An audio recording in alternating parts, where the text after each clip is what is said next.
If you had a cough because of taking lisinopril, this is why. Lisinopril stops the breakdown of a compound called bradykinin into its inactive metabolites.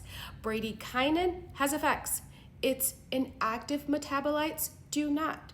Well, because you have more bradykinin hanging around, because you've prevented it from being broken down because of taking lisinopril, then potentially you could be more sensitized to its effects. And one of the effects of bradykinin is to cause the smooth muscle in your bronchi, in your airways, to constrict. Too much bradykinin buildup because of taking lisinopril, too much constriction.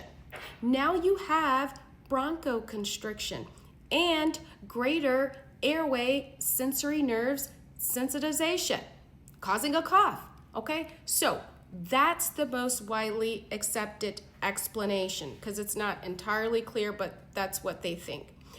Okay, now it's also unclear as to why this cough doesn't happen in all patients taking lisinopril or any other ACE inhibitor, but it does happen in about 1 to 10% of you guys.